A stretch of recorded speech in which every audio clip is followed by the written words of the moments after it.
Assalamualaikum dan selamat pagi kepada Dr. Nurzatul Shima Kamarudin. Nama saya Muhammad Rezki Berusli, nombor metrik 201928. Hari ini saya akan melaksanakan pembentangan dan refleksi kendiri sepanjang pelaksanaan PALS selama 10 hari di SMK Datuk Haji Hassan Yunus. Okey, next slide.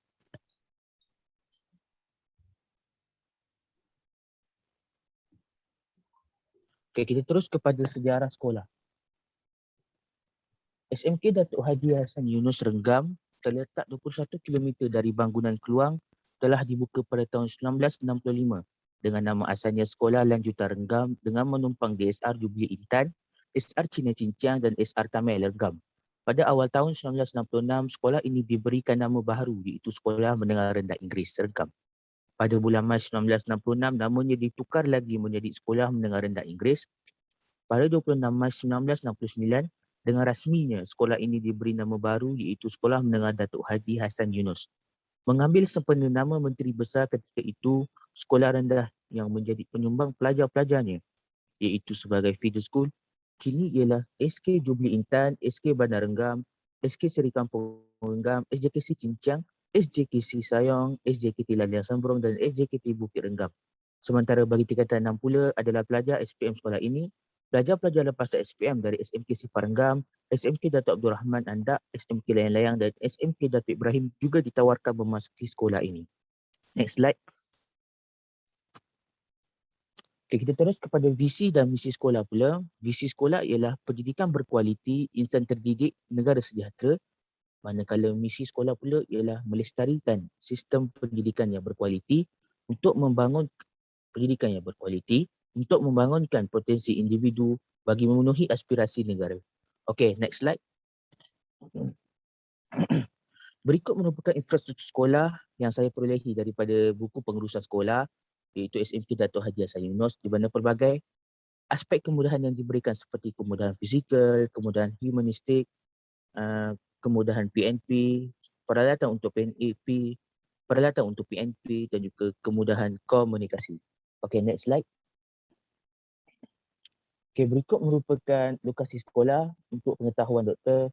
Sekolah ini berada di kawasan luar bandar dan lokasi laluan dan lokasi sekolah ini sangat strategik dan jauh dari kawasan lalu lintas yang berbahaya. Hal ini dapat mengurangkan kemalangan dan kecederaan dalam kalangan pelajar. Okey, next slide. Berikut merupakan persekitaran sekolah yang mana sekolah ini dia menerapkan aspek keindahan semula jadi alam flora dan fauna melalui tanaman-tanaman pokok hijau. Okey, next slide. Okey, berikut pula merupakan persekitaran bilik darjah yang mana gambar darjah di bawah menunjukkan situasi persekitaran bilik darjah sebelum dan semasa penularan pandemik COVID-19 berlaku. Jika di bawah terbagi pada dua iaitu sebelum dan juga selepas yang telah menunjukkan gambar darjah berikut. Okey, next slide. Berikutnya kita teruskan kepada pemerhatian terhadap proses PDPR. Okey, next slide. Sepanjang melaksanakan PALS, saya dapat merhatikan aktiviti yang dilaksanakan oleh guru pendamping saya. Dan antara aktiviti yang saya dapat lihat dan saya dapat kaji adalah seperti kuis secara atas talian. Berdasarkan pemerhatian, kuis secara atas talian ini adalah bertujuan untuk menilai kefahaman para pelajar mengenai topik-topik yang sebelumnya. Di mana para guru ini, di mana guru pendamping saya dia akan memulakan kelas, kebiasaannya dia buat 30 minit untuk memberi peluang para pelajarnya menjawab kuis imbas kembali yang mana diberi masa selama 30 minit. Okay, seterusnya adalah sesi soal jawab. Sesi soal jawab pula ialah bertujuan melihat jika terdapat para pelajar yang masih kurang faham berkenaan dengan topik pembelajaran pada hari tersebut. Seterusnya ialah tayangan video pengajaran pula ialah bahan bantu mengajar yang terkini yang sesuai digunakan semasa pandemik ini dalam menerangkan para pelajar tentang sesuatu topik pembelajaran dalam kaedah yang lain yang dikenali sebagai pembelajaran abad yang ke-21. Seterusnya adalah ujian ringkas pula ialah bermaksud ujian formatif yang dilaksanakan untuk melihat dan menilai kefahaman pelajar tentang pembelajaran tersebut. Okey, next slide. Okey, berikut merupakan kemudahan alat bantu mengajar dan juga bahan bantu mengajar yang digunakan oleh guru pendamping semasa saya melaksanakan pemerhatian semasa PDPR selama 10 hari di sekolah tersebut, di mana alat bantu mengajar seperti telefon bimbit, keperluan internet, laptop dan juga lampu, di mana alat bantu mengajar ini dikategorikan sebagai elektronik. Manakala pensel warna, pensel biasa dan kertas A4 dikategorikan sebagai bukan elektronik, yang mana pensel warna, yang kertas A4 ni semua berdasarkan pemerhatian yang saya buat terhadap guru pendamping saya semasa PDPR, beliau gunakannya untuk menghasilkan reka bentuk makanan bagi topik subjek RPT. Seterusnya ialah bahan bantu mengajar pula ialah seperti input teks digital, iaitu merupakan sumber rujukan yang utama, PowerPoint, Padlet dan juga set peralatan pertanian. Set peralatan pertanian ni adalah ketika menerangkan berkaitan set fertigasi. Okey, seterusnya. Seterusnya ialah pendekatan didaktif.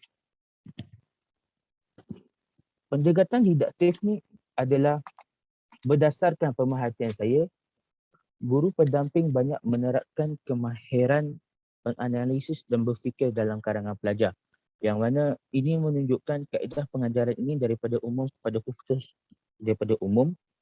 khusus. Sebagai contoh, semasa saya join PDPR dengan guru pendamping, beliau banyak menerapkan kemahiran berfikir semasa pengajaran semasa dalam talian, dan ini merupakan salah satu aktiviti yang dikategorikan sebagai pelaksanaan kibat dalam menerapkan pemikiran kepada para pelajar.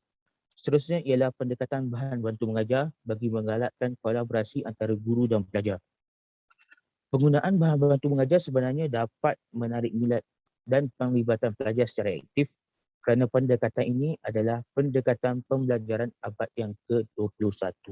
Seterusnya adalah teknologi sebagai pengupaya, yakni alat kolaborasi, yang menunjukkan bahawa sekarang ini akibat dari penularan COVID-19, penggunaan teknologi adalah secara sepenuhnya dan para guru mengambil peluang menggunakan teknologi dalam PDPR dan sekaligus dapat menarik minat pelajar apabila kita menggunakan teknik yang lain dari aspek pengajaran dan pembelajaran. Hal ini dapat memastikan PDPR menjadi bebannya dan lebih seronok. Seterusnya. Okey, berikut merupakan penyediaan perancangan pengajaran yang digunakan semasa PDPR. Perancangan pengajaran dapat membantu guru dalam menyediakan alat bahan bantu mengajar yang bersesuaian dengan topik pelajaran yang bakal diajar mengikut dengan kemampuan dan minat pelajar. Kandungan pengajaran serta bahan yang hendak disampaikan perlulah saling lengkap melengkapi berlandaskan sukatan mata pelajaran yang telah ditetapkan oleh Kementerian Pendidikan Malaysia. Okey. Rancangan pengajaran di bawah menunjukkan pemerhatian ataupun yang saya boleh simpulkan berdasarkan pemerhatian saya selama 10 hari saya mengikuti PDPR bersama dengan guru tersebut di sekolah tersebut, dan saya dapat simpulkan berdasarkan tembung yang dijalankan juga, di mana objektif pengajaran, aktiviti dan juga refleksi diterapkan dalam perancangan dalam memastikan PDPR berjalan dengan baik dan tersusun mengikut pada situasi semasa. Okey, seterusnya. Okey, berikut merupakan pelaksanaan kibat semasa PDPR. Pelaksanaan kibat amat penting demi menghasilkan modal insan yang kreatif, cerdas dan inovatif untuk memenuhi cabaran abad ke-21 supaya negara mampu bersaing di persada antarabangsa. Soalan yang berunsurkan kibat dapat menghasilkan pelajar yang mampu mengaplikasikan, menganalisis, mensintesiskan dan menilai sesuatu perkara daripada bergantung pada fakta asli. Suatu subjek RBT berkaitan tajuk lukisan 2D, kaedah pengajaran guru pendamping lebih mengaitkan dengan kehidupan sebenar. Pada kelas PDPR tersebut, guru pendamping meminta para pelajar memikir dan menganalisis jenis bahan-bahan yang bersesuaian untuk menghasilkan apron yang selamat, serta meminta para pelajar menghasilkan lukisan 2D apron tersebut dengan mengaplikasikan pengetahuan pembelajaran sebelum ini dalam lukisan tersebut. Okey, next slide. Seterusnya kita pergi pada refleksi terhadap budaya sekolah dan juga budaya kerja. Okey, next slide. Terdapat dua, iaitu budaya sekolah dan juga budaya kerja, dan setiap budaya ini mempunyai 3 item. Yang pertama ialah budaya sekolah ialah budaya guru penyayang. Yang kedua, perhimpunan rasmi mingguan setiap hari Ahad. Yang ketiga ialah budaya surah Yasin setiap hari Khamis. Seterusnya ialah budaya kerja seperti budaya kerja yang bersungguh-sungguh, budaya prihatin, budaya berkongsi maklumat. Okey, next slide. Gambar ajar di bawah merupakan contoh situasi terhadap budaya-budaya yang telah saya sampaikan tadi, yang mana kita lihat di kawasan perhimpunan merujuk kepada perhimpunan rasmi mingguan setiap hari Ahad. Budaya guru penyayang yang menunjukkan bahawa guru menantikan kehadiran pelajar ke sekolah setiap pagi. Budaya kerja yang bersungguh-sungguh merujuk kepada guru itu bertindak balas, menjawab chat daripada para pelajar walaupun bukan pada masa kerja yang sebenar. Dan juga budaya prihatin iaitu sumbangan yang diberikan kepada para pelajar yang tidak berkemampuan seperti alat peranti makanan ataupun keperluan asas. Okey, seterusnya. Okay, rumusan daripada ini ialah pelaksanaan PAS telah banyak mengajar dan menyedarkan kami bahawa alat bantu mengajar dan bahan bantu mengajar memainkan peranan yang penting dalam memastikan PDPR yang dilaksanakan penuh bermakna dan bermanfaat. PAS juga telah mengajar saya tentang nilai pengorbanan.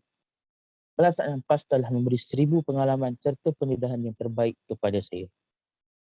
Itu sahaja pembentangan saya pada hari ini. Sekian, terima kasih.